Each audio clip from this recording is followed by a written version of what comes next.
My name is Daniel, and this is Can You Hear Their Cries?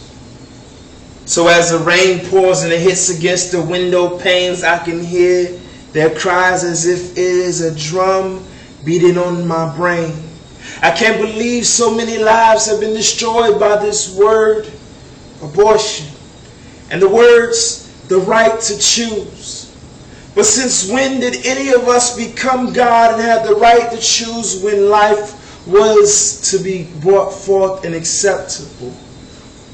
I can hear their cries late at night as I try to sleep, and I wonder why so many generations' lives have been flushed down the drain, or worse yet, bodies have been used in scientific experiments.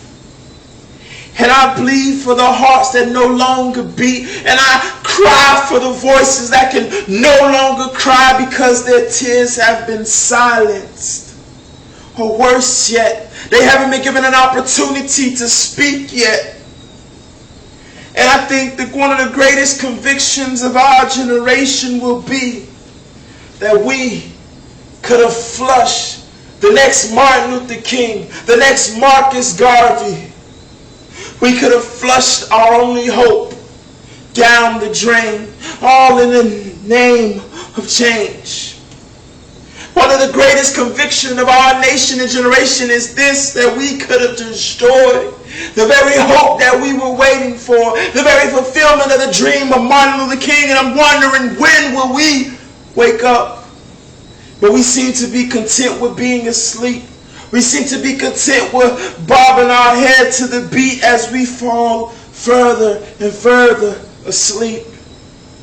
But I still hear their cries. But I still hear their beckoning calls from within the mother's wombs that they are being formed by God.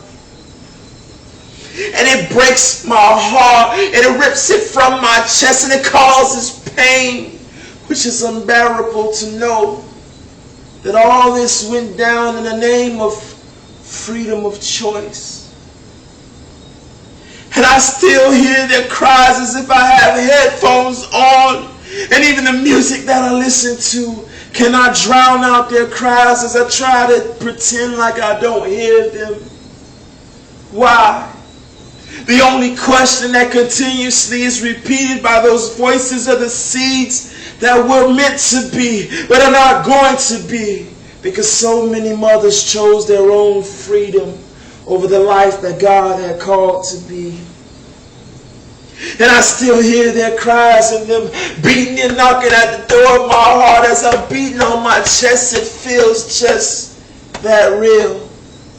They're crying and asking why. The only question they have is why. Why were their lives not valued enough for them to come forth and change the shape and the culture and the generation and the nations that surround us? They say, why? Were they not important enough for you to spend the time raising them up in the fear and the love of God? They asking the question, why? Did you hear their tears and their cries at night, but you closed and stuffed your ears as if you couldn't hear? But still, you couldn't escape their cries because they were meant to be heard, and God still feels their pain, and He knows and He holds their tears. And this is the greatest shame that we share as a nation and a generation, that we chose to flush entire generations down the toilet in the name of freedom of choice and women's rights. But when did it become right to commit murder? Because I'm still disturbed in my brain because these cries I just can't escape. And I'm wondering, is this to be our fate? And a lot of people want to present what-if situations. But the majority of the situations and the children that are being flushed down the drain or being experimented on scientifically had nothing to do with the what-ifs that you present before the world.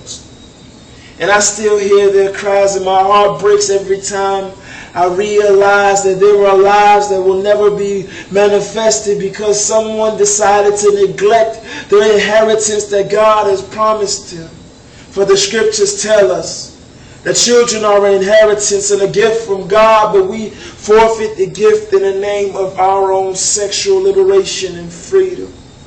I still hear their cries, and it still vexes my soul to know that many women would choose to just flush that child down the toilet when they could have been the one that made all the difference.